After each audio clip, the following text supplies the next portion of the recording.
Paul Stanley says he hopes that former Kiss guitarist Ace Frehley lived the kind of life that he wanted to.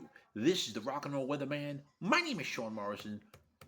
I was discussing this after he did a completion of his Cooking with Paul Stanley seminar at the Kiss KRUISE LANDLOCKED in Vegas, where Kiss played an unmasked set on November 15th of 2025, which was the band's first electric performance since the completion of their end-of-the-road farewell in 2023.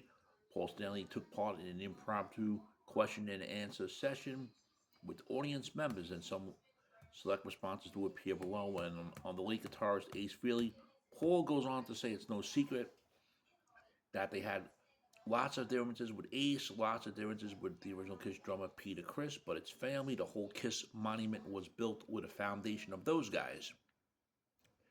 Paul goes on to say that him and Gene could not have started the band without them, and we couldn't continue it with them, but it doesn't change their contributions. Ace was so thrilled with the idea of going to the Kennedy Center. Definitely looking forward to that. They go on to say that they miss him and hope he lived the kind of life he wanted to. He was one of a kind, and he was wild, and he did say if his life ended tomorrow, he would have no regrets because he lived the kind of life that he wanted to.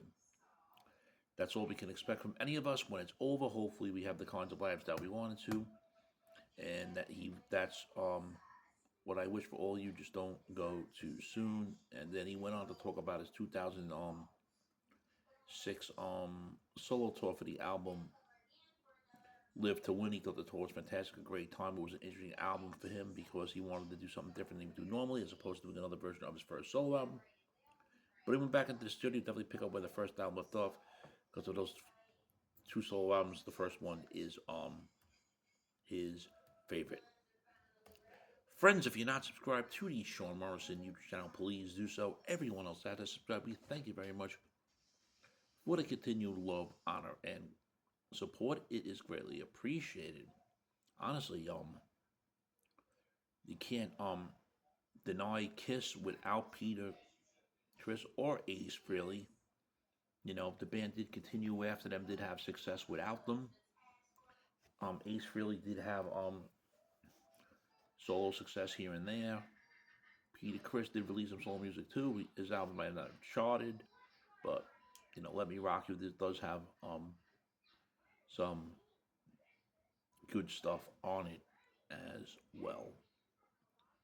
So, friends, what do you think about Paul Stanley about saying that he hoped that the late Kiss guitarist Ace Frehley, that he hoped he lived the kind of life that he wanted to? Of course, I feel the same way too. Hopefully, he enjoyed what he was doing. Your thoughts, friends? Shame, shame, shame